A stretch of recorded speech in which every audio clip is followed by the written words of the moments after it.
Howdy there guys, welcome back to Edgar TV, day 6 and only one more day of Q School to go at the end of today. So this is an important day to make a move. Now before we get into this, I just want to say a big thank you to everyone who tuned in to watch me this past week at the Super Series. I did say before I went there I felt it might have been a bit too soon, and that certainly was evident last night. Day 1 was good, day 2 was a bit of a struggle from the moment I got there.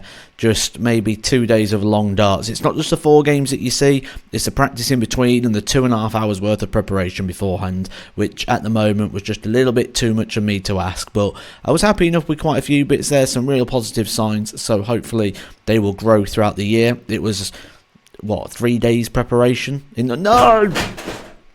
As I was saying, 3 days preparation and straight to it. So I did feel it was going to be a long shot, but, you know, still 3 wins. Just a shame what happened last night. It was very frustrating at the time, but again, for people that keep asking why am I not at Q School, that's the reason. 7 days is grueling when you're at the very best of it. I've just proved that I can't hack 2 at the moment. So, and that is, oh, not again.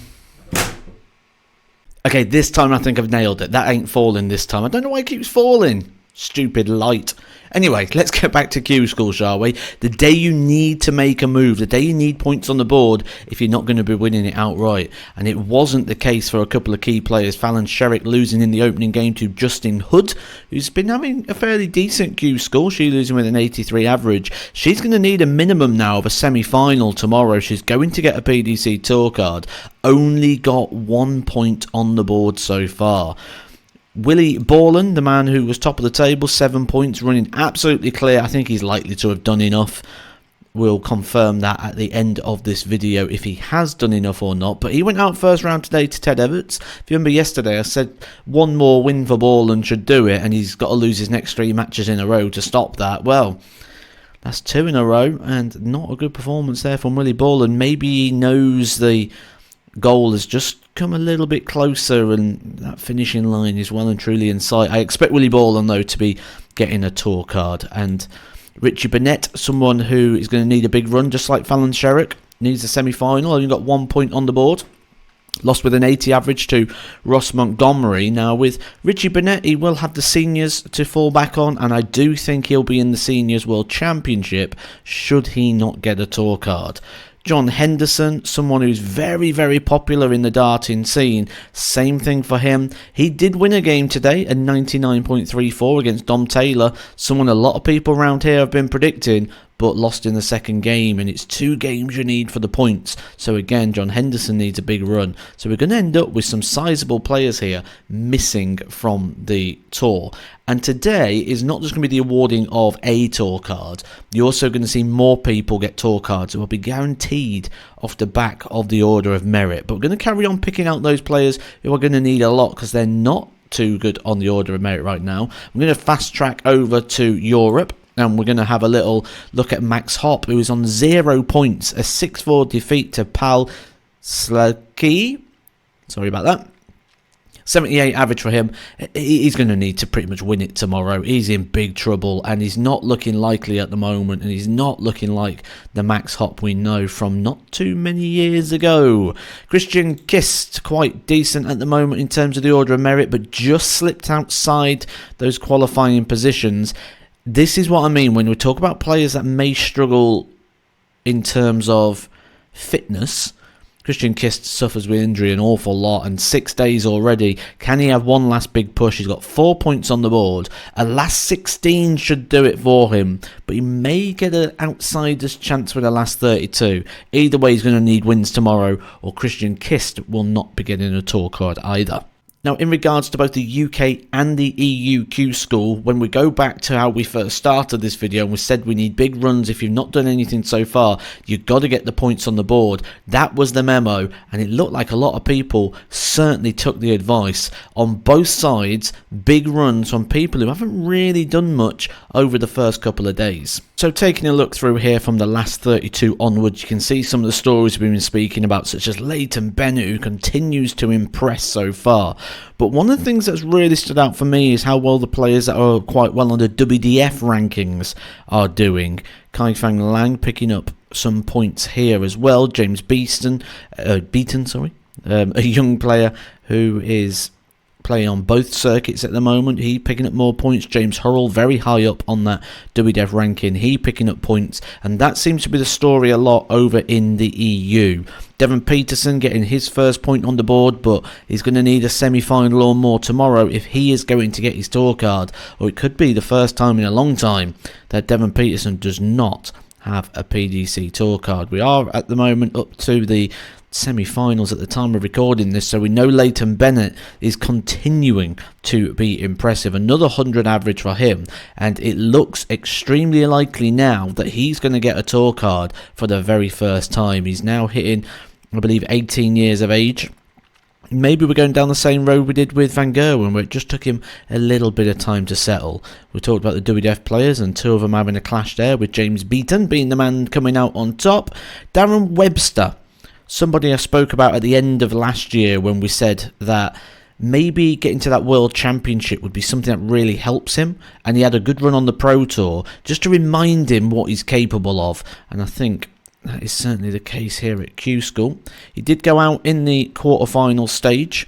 Leighton Bennett goes through to the semi-finals, so this is what, if you have a look at this quarter-final, this isn't a quarter-final lineup you'd have predicted, especially after the first couple of days. Maybe you'd have gone with Leighton Bennett, but, and this is the big but, it is move day, it is stand-up day, it is be counted day, and these guys really bringing the best to the forefront. Over in EU, I mentioned that a lot of it is very, again, centred around those players doing well on the WDF tour. Harpu Puhai, Liam Mandel-Lawrence, Andy Bartons, who's had a monstrous run today, playing his best darts, appears to have settled now, and for him, you think about the pressure he's probably under, all the eyes and attention on him, he's handling that well. The other thing that really stands out for me, not just in this round but also in the round of 16, is the level. We said at the start of it the averages weren't quite as good, but look at these, losing with 95, 93s. It really is like a day where people are bringing their best forward, and it's showing good qualities. Plazia out, the World Masters champion. Ben Robb, Thibaut Tricol, so Darius Labanauskas, so quite some sizable names going out at that stage. And again, when you look at the next couple of rounds, standard so much better, certainly in the quarterfinals, all around the mid-90s on that winning side. But look, Bartons again, Bartons, he's starting to play that guy who's just dominated the WDF tour, and I can tell you, as someone on that tour, well, you want to see Bartons get a card. He's top of the order of merit at the moment on 1,500 points. Then 1,500 points will disappear should he get a tour card, and at the moment he's looking like he's not going to be stopped today. Radek Skaganski, great to see him picking up some wins. Very harsh what happened to him in regards to losing his card. It was year one that cost him, not year two. Maybe with that, what I'd like to see is just those 1 year order of merit, so things like the match play, the World Grand Prix, maybe they shouldn't reset in January. Yes, you're on a new tour card, but you're still on that 1 year cycle. So maybe that's a rule we may see implemented at some point. If you are unfamiliar with that, I did do a video on this. I'll put it down in the description below. Just what exactly happened to Radek Skaganski.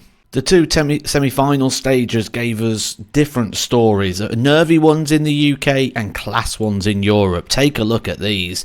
Radek Skaganski setting up a final with Andy Bartons, two players that was high on the list for most people. Andy Bartons, I saw referred to as a banker in order to get through Q School. He had to have a big run today, at least makes the final 102.73, but this is set up to be an absolute ding-donger. Leighton Bennett also getting through to the final over in the UK, making his chances of getting a first PDC tour card look extremely likely now. And when we talk about people that need a big run, it's also been put out on social media today that the Hammer, Andy Hamilton, will be in the building tomorrow, making his first day at Q School. He qualified for this, then come down to the Super Series, got through to the finals night, so he's not available to play today, but he will be leaving Portsmouth, driving straight to the MK Arena, and the goal is he's got to win it outright.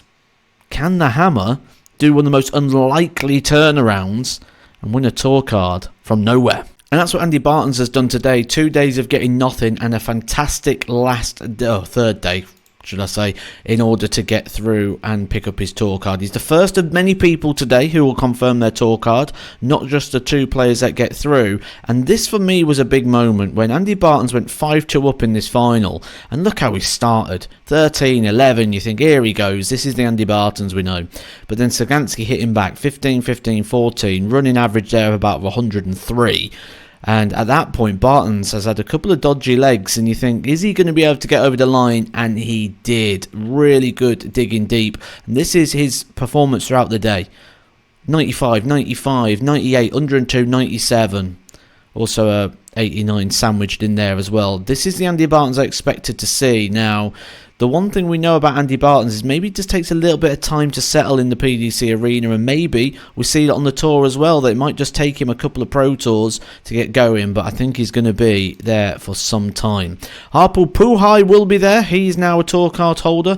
That's another player coming off the WDF rankings, and Jules Van Dongen guaranteed as well to get his tour card back. Radak Skaganski is also guaranteed to get his tour card back if he does not play on day 4. If he plays on day 4, there's a chance his leg difference could be affected.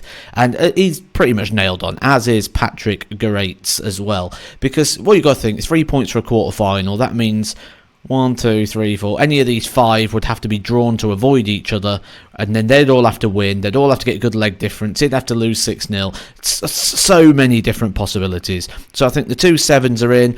To be honest, I think the 2 6s are in as well. The players on 5, I think, have a very, very good chance. And then it's a battle for those last places. At the moment, Darius Labanauskas on course to get himself a tour card. Chris Landman on course to get his first tour card, but they are being chased down. The young lad Liam Mandel Lawrence, Christian Kiss, someone we spoke about earlier on, at the moment just missing out on leg difference. Bit further down you can see lots of new names and new faces, which is what's really exciting about this year's Q School, not being dominated by the likely players or the players that are sort of trying to hold on to those cards from last year. Lots of new faces chasing this down. And that was the same situation as well in the UK. When we take a look at the UK rankings, you can see it's very similar in the fact of a lot of new faces, or new faces if you don't watch things such as the Super Series. Lee Cox appears regularly on the Super Series, as just Justin Hood, Colin Osborne, Scott Taylor, loads of familiar faces there. But some of the players that we thought would do really well, I thought would do well, Shane McGurk on 3 points, Cam Crabtree on 3. That gives them a chance. You can see at the moment the cut-off is 5 points on Andy Bolton. So it's going to need to be 6 points. So they're going to need a bit of a run on the last day. We've already discussed Andy Hamilton's going to be joining the mix. Plenty of players on 2. So someone is going to come off the pace. Someone always comes off the pace. And when you're looking down at some of the names, you got people like Bradley Brooks, Scott Mitchell, James Wilson, Adam Hunt, Fallon Sherrick, Alex Spellman. Can't believe he's only on 1 point with the levels that he's produced over the last few days. Lou Bevan's produced some big stuff over the last couple of days. Darryl Pilgrim on nothing. A lot of people's banker to get through. John Henderson, nothing. Ted Everts, nothing. So there's so many players off the pace that could come through and win a day. Thomas Cromwell nearly doing that in the UK, picking up 5 points, and a massive opportunity now for Cromwell to pick up a tour card. But the tour card was given today to Leighton Bennett, the young man who's had the world at his feet. He was touted to be the next big thing, struggled over the last sort of couple of years, has recently sort of been coming back into form, and certainly has done so well at this year's Q School. He's been consistently brilliant with flashes of excellence. The 101 against Scott Winder and the 97 against Kamal Jan Outzik.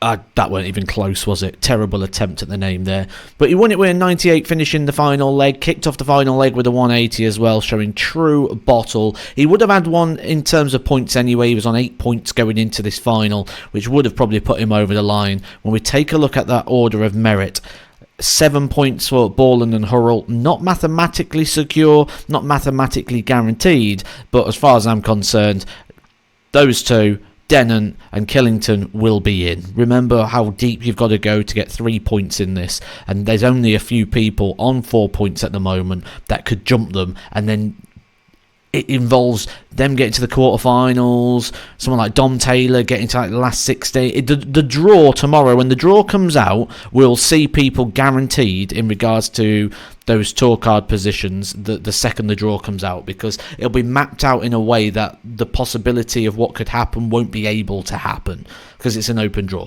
So with that in mind, I think at the start of play tomorrow, we may see 3 or 4 tour cards confirmed just after the draw is done, before a dart's even been thrown. But for today, in terms of those guarantees, we've got 3 guarantees mathematically now in EU, plus the 2 tour cards that was given to daily winners. We have just secured mathematically 5 more tour card holders today. I'll say it'll be another 3 tomorrow after the draw, which means there's not many places left to play for tomorrow. Hit the subscribe button to be talked through all the action. We'll do a review at the end of the day. I'm also aiming to go live tomorrow at the crunch point of Q School, so make sure you got your notification bells on. We'll have a good chat about Q School and darts and everything that's going on in the world, what it means for the players, who's going seniors, who's going challenge tour, who we're going to see potentially at the Modus Super Series, who is going where and what happens to those ranking points that people are going to be losing out on now. I'll let you know everything tomorrow in that live stream. So hopefully I'll catch you there. But for now, go hit the subscribe and I'll see you soon for some more Edgar TV.